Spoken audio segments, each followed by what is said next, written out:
All right. Let's get started here. Let me share my screen, and then we will get started. I'll take questions at the end.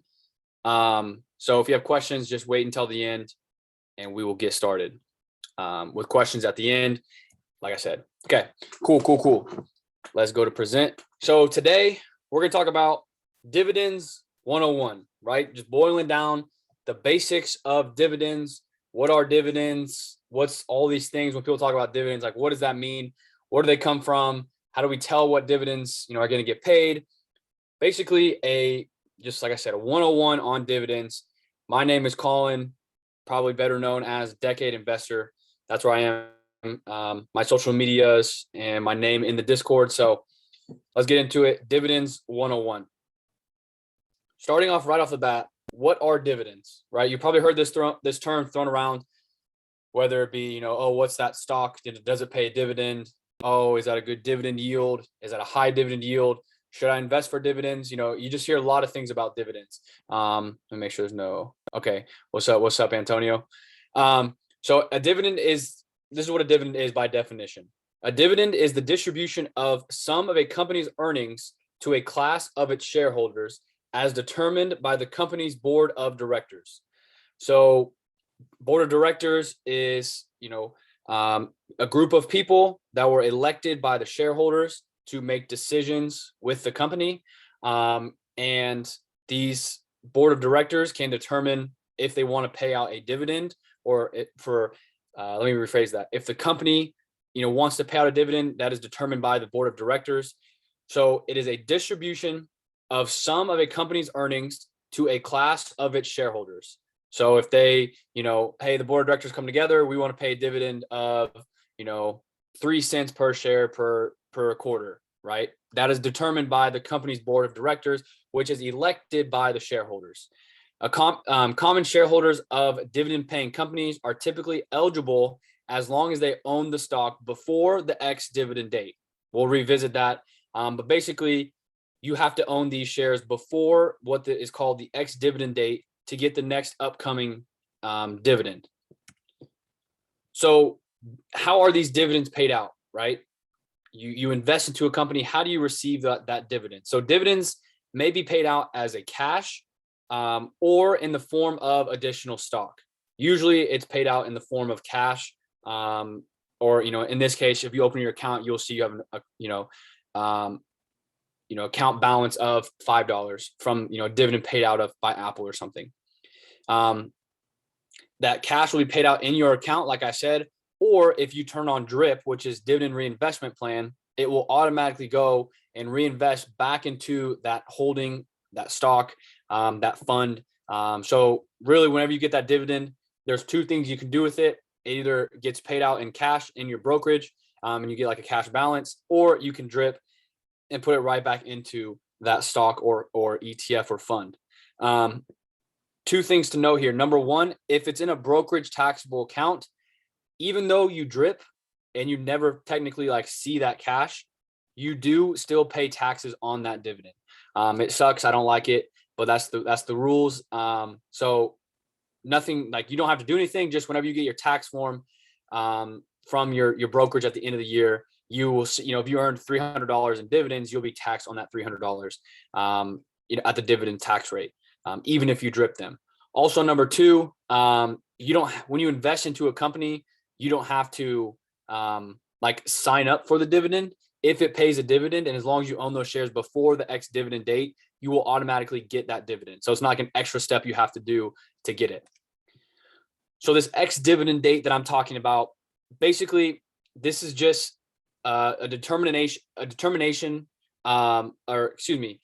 it's when the shareholders determine when that dividend will be paid. And this ex-dividend date means you must own those shares before that ex-dividend date. So if we look here on this one here, the effective or the ex-dividend date here is usually 1 day before the record date. Not always, but usually, just depends on what day of the week it is and when it's paid out. But basically, you have to own those shares before the ex-dividend date. So in this case, this is February 5th, 2021. You must own those shares prior to February 5th. If you own those shares on or after the ex-dividend date, you will not be eligible to receive that month's or that quarter's declared dividend. Rather, the dividend payment is made to whoever owned the stock before the ex-dividend date. So you have to own the shares prior, not on, not after, before. Now, let me clear some air because I've had some questions about this. So let's say, for example, February 5th is the ex-dividend date for Apple in this case, right? If you buy 100 shares on February 4th, you will get that upcoming dividend. And as long as you don't sell those shares, you will own, you will get the dividend every single quarter thereafter, right? So like those 100 shares, that block of 100 shares that you bought, you don't have to like sell and rebuy it. As long as you own those shares prior to that ex-dividend date, no matter if it was 30 years ago or 3 days prior, you will get that dividend for those shares that you own. But if you own the shares on or after, you will not get that upcoming dividend. So let's say, for example, you buy on February 5th or February 6th or February 7th or something like that. You would get the, in this case, February, March, April, May dividend, but you wouldn't get the February dividend. So just, I know I'm beating a dead horse here, but ex-dividend date, you must own the shares before to get the upcoming dividend. Another thing that is talked about with dividends is the dividend payout ratio. This is essentially looking at the net income of that company and how much of that net income, what percent of it are they paying out in dividends. So basically what you want to see here is ideally you want to see a lower dividend payout ratio, because that amount that it isn't getting paid out in dividends is being kept by the company. That net income is being retained by the company, either to pay off debt or to, reinvest into core operations, to keep cash or something like that, right? There's a lot of things they can do with it. But essentially, when you see a low dividend payout ratio, in this case, this is Apple's, right? It's hovering around, mid 20s. What that means is that 80% of their net income or 75% of their net income is being retained for maybe growth opportunities, paying off debt, right? There's a lot of different things that can go on with what they're doing, but it shows you that usually a low, dividend payout ratio means that the company is able to sustain that dividend for the long term, and there's potential for dividend growth. Now, if this was like, 130%, and that means that more than what they're taking in terms of net income is being paid out in the form of dividend. Now, there's other ways, free cash flow can maybe make up for it, but more often than not, seeing a low payout ratio is good in terms of the longevity of the safety of that dividend. Another thing thrown around with dividends is the dividend yield. So this represents the ratio of a company's current annual dividend compared to its current share price. And this dividend yield doesn't always tell the entire picture or the full picture, just because all it is a ratio. So a lot of people get caught up with the dividend yield, but keep in mind, it is just a ratio. It fluctuates every second of the day or when during market hours, because to get the dividend yield, what you take is the annual dividend divided by the share price. So as the share price changes every second of the day during trading hours, and the annual dividend stays the same, but that bottom, the denominator is changing, that dividend yield is going to fluctuate. Now, it's not going to be like one day it's going to be a 5% yield, and the next day it's going to be a 2% yield. But, maybe it's going to go from, in this case, 0.62 to 0.63, depending on what price you pay for those shares. So it's not like, I'm not saying that to be like, oh, it changes really, really a lot. But all it is, just remember, it's just a ratio. So in and of itself, it changes. It's just telling you how much of that share price, in this case, $142, and then the annual dividend of whatever it is for Apple equals 0.62%.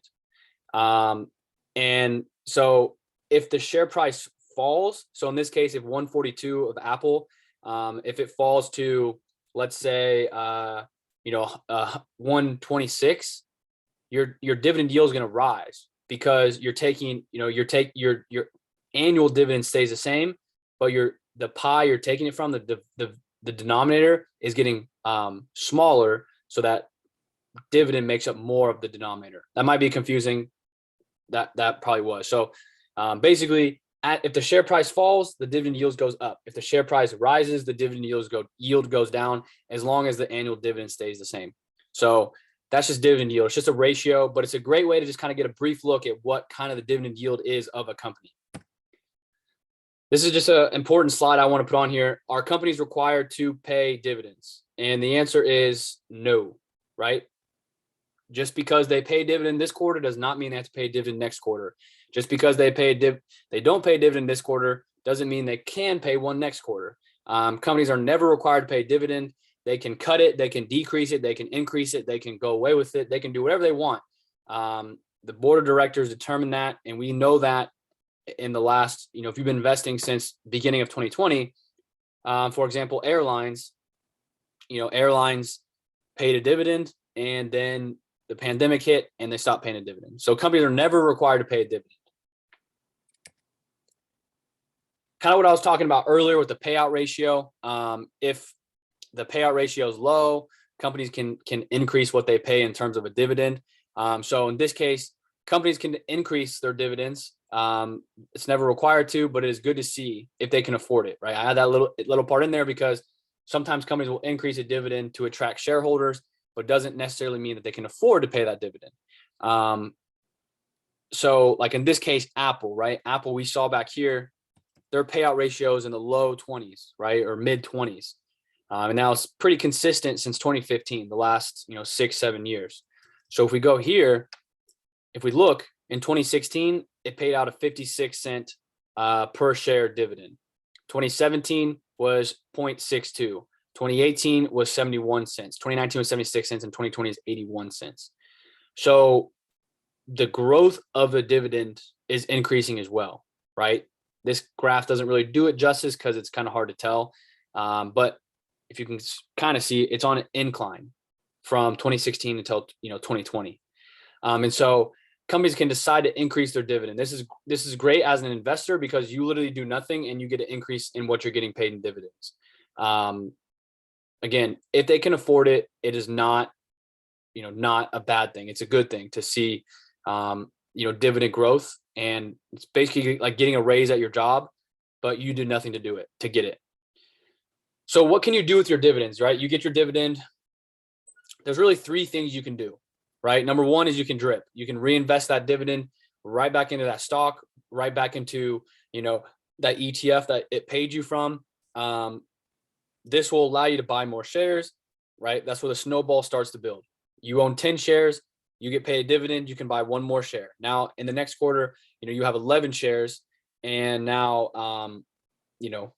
those 11 shares will pay you a dividend, but you have 1 extra share, so your dividend income's a little bit more, and that's where the snowball really starts to build. So you can dividend reinvest, drip. The second thing you can do is you can manually reinvest. Manually reinvesting is basically same as drip, but you are going there and doing it. So your dividend gets paid into your cash balance, and then you decide where you want to take those dividends. Maybe you get a dividend from Apple, but you don't want to reinvest into Apple right now. You want to put it into Microsoft, right? Or something like that. So you can manually reinvest. And then finally, you can withdraw or use those dividends. Maybe you want the cash flow now. You need the cash flow to pay for bills, right? Your dividend income's where basically you're living off the dividend income. Then boom, you withdraw. Apple or Johnson & Johnson pays you $500 every quarter in dividends. Well, this 500, the 500 this month I'm going to pay for, XYZ. Boom, withdraw those dividends. So there's really, 3 different things you can do with dividends. The biggest thing is if you don't need those dividends, most of the time, just reinvest them, right? You either drip or you manually reinvest. This is how you will build up that snowball and see, your dividend income increase, but also just the amount of your portfolio increasing every single month. So if you have any questions about dividends, if you're confused, I have a bunch of content on my YouTube channel. I'm the one always sending in my YouTube videos on different stocks and different dividend stocks, stuff like that. It's a little old screenshot here, but that's my page. I'll link it in the chat at the end of this, but I have a bunch of information. I show my dividend portfolio. I show my literally every single one of my holdings. I talk about them. A lot more stuff. So I know, dividends, they're real great, but I would say that my piece of advice for dividends is, having a high yield is great. It's cool to get a lot of dividend income, but sometimes paying for a higher yield sacrifices growth. Because like this says, if companies are required to pay dividends, no.